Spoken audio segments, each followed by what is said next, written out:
My 3 boys were asking me, Mom, what are you getting us for Valentine's Day? And I said, nothing. Valentine's Day is for girls. Oh, she's not done yet, so just wait. You in trouble as a grown man. I did not raise a child to be in his feminine energy. My husband informed me this year that he had never been given chocolates before. Look at this man.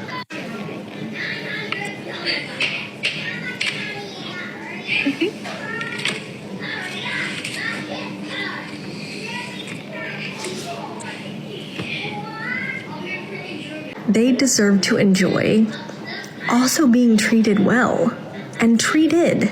These are my kids. So excited to finish the gifts that we got them for Valentine's Day.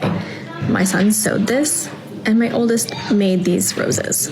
There is nothing masculine or feminine about enjoying a holiday and being celebrated for it. Yeah, that day and every day should be about showing love to everyone. And how exactly can you question that? And next we got a reminder of how great the single life can be. No, please, please, please.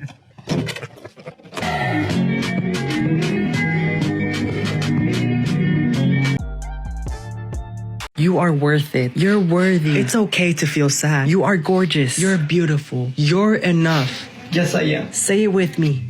I'm worth it. There you go, yes, you are, girl. You're beautiful. You're worthy. It's okay to feel down. You are enough. Never change who you are. Don't let anyone tell you otherwise. Thank you.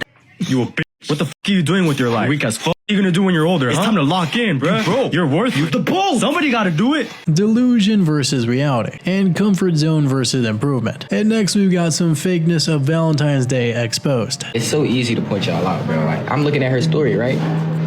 All this designer, all this. I'm like, no, it can't be too good to be true. So this is what we gonna do. We gonna screenshot this, right? Right.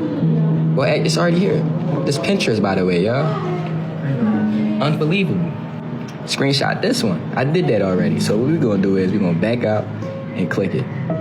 Let it do its little do. Oh my. Let's screenshot this. Let's just screenshot that one. Let's search it up on here. Let's see what happened. Oh my fucking God. Oh my God. Wait a minute. Who are you? Why are older men staying single? They've had a lot of relationships. They've seen the ups and downs. They've made some mistakes in their relationships and they don't want to repeat them. They're not willing to settle for anything less than the real deal. They've lived life and they know exactly what they want. They've got careers, their own routine. They're just not willing to fill that slot with someone that doesn't align with their life anymore. Yeah, and they have to be careful being seen as a retirement plan because they're older. And now this next one demonstrates self-respect. If you feel like you gotta do too much to get anything from anybody, cut ties with them. Stop disrespecting yourself just because you think that she's pretty. Your respect should mean way more to you than somebody else's looks. If she doesn't text you back, don't text her again. If she doesn't call you back, don't call her again. If she doesn't show up, don't set up another link. If she chooses to be with another guy over you, don't ask what you could have done better. You should have known that you was that guy before you ever met her. This is why I'm not bothered when she don't text me back. I'm not bothered when she don't call me back. I'm not bothered if she canceled a link with me. I'm not bothered if I see her with another guy. I'm actually ecstatic because you went ahead and showed me your hand. That way I don't gotta waste no more of what's most valuable to me, my time. This is the craziest statistic I've ever seen in my life. Apparently 45% of men aged 18 to 25 have never asked a woman out in person, which is kind of crazy because how do you live 18 years on planet Earth and not ask out one? Like not even a mid, not even on a drunken night. Yeah, it seems like in this generation the best thing she can do is just say no. And it's not so much fear as opposed to just being not worth it. And next we have a boyfriend smartly putting his girlfriend in her place. Is it cheating if I make a homemade meal and take it to my girl coworker? Yes. So what did you do a couple months ago? Let's not talk about that. What did you do a couple months ago? I made dinner and I gave it to my... Why? Because he bought me food and I felt bad. I felt like I had to... Is it cheating if I receive food from a girl coworker and have like a lunch with her, the same dinner we had? Have lunch with her? Yeah. Yeah. Then what did you do? Why are you receiving lunches and dinners to feel bad in the first place? Okay, but I didn't even have dinner for lunch with him. Why are you living another man gave you your dinner? I don't eat it. You're a problem. You're a real problem. This woman has been with me For years. When I was nobody.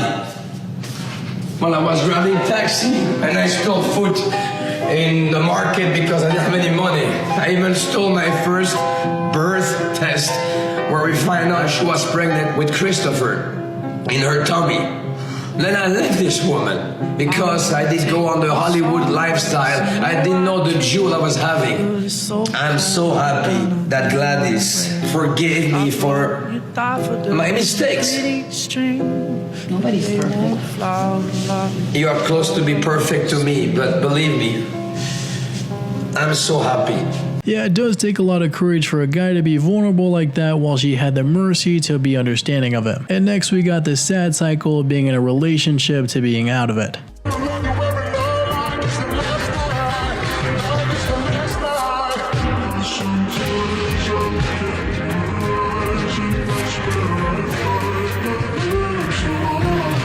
Why is it that you feel that there's no hope for us? At 44, no kids. Were you ever married? I was married. Any children? No children. How long were you married? I was married for 9 years. All right, and you haven't had a relationship in 10 years? I did. I was engaged after. And why didn't that proceed to marriage? Because he enjoys having a lot of side women. But again, back then I just felt like, it has to be perfect. So you answered your own question. Why do I feel there's no hope? Because how many chances at bat do you think you're going to get in life? Correct. What do you need from a man financially? At least a minimum of 6 figures. Minimum. Are you kidding? I'm not kidding. Yeah, what exactly is so bad about a guy not making 6 figures? Because they are human beings too. And next we got a theory that claims to get a few dates. Adam, if you really want to bag a shorty, go to a tea shop, bring a book, bring a notebook, and just open it. Well, teens don't know how to mind their business. They're going to see you reading, they'll be like, yo, what is this guy on? Why is he healing without me? Let me damage this guy. Because they love goods to damage. They love damaged goods. You will be bored of him in 2 years, and we will be interested forever. Just because my dreams are different than yours doesn't mean they're unimportant. I want a home and a family, and I'm willing to work. Are going to marry a billionaire. It's possible. I don't think it's probable. Who are you to say? Yeah. Right, F you. You know what? Let's do a wager. I'm a betting man. I will give you $100,000 if any of you marry you'd have to prove it, a provable billionaire. But if you don't, you have to pay me $10,000. Who accepts my wager? Oh, she does. Oh, she does. Oh. Okay, so I'm going to draft up a legally binding contract that you're going to sign after the show. So here's the wager. If you marry a billionaire within the next 5 years, I pay you $100,000. If you don't, you pay me $10,000. Let's get on the hook, Do it. Do it for the team. Let's shake it. No, thank you. Right Show me here. the contract. Right. This is a contract. This is not legally binding. No, it's not mutually agreed. She's not agreeing. Offer acceptance. You guys go ahead and I'm ready. Period. I'm ready. You're too far away, so No, you're not. I don't. Be careful. And if they do marry a billionaire, we could just hope that he isn't turned into a millionaire by them. And next we have an excellent pep talk. Do you not realize how bad you're f***ing up right now? Seriously, he is trying all he can to show you that he loves you and that he's there for you, trying to be your shoulder to cry on through all your overthinking and your crazy moments. And you're pushing him away. For what? He's so rare to come by. Guys who actually give a f*** are so rare to come by, and you're just pushing this one away like he's nothing. Why? Everybody I know, they always ask, where are the good guys at? Hun, he's right in front of you. Don't f*** it up. I have been trained, very strongly trained by my mentor, to never believe a woman's story in her marriage. But I've met these husbands, and I meet them, and it's like, oh my gosh, I can't believe she has the story of this man, because they're the typical good man, just loves their wife, is caring, is confused about how they're always wrong and can't be right. And when I meet the husband, it doesn't add up at all. The problem is your husband is terrified of you because you are such, pardon my language, because you are such a and her jaw dropped open and I didn't know what was going to come out next. But she just looked at me and she said, thank you. Yeah, it can't be that hard for her to treat her husband with some respect and decency, which is much easier than a full-time job, we're sure. I really hope you enjoyed these ones today, and don't forget to like and subscribe if you haven't already, and check out the video right above me.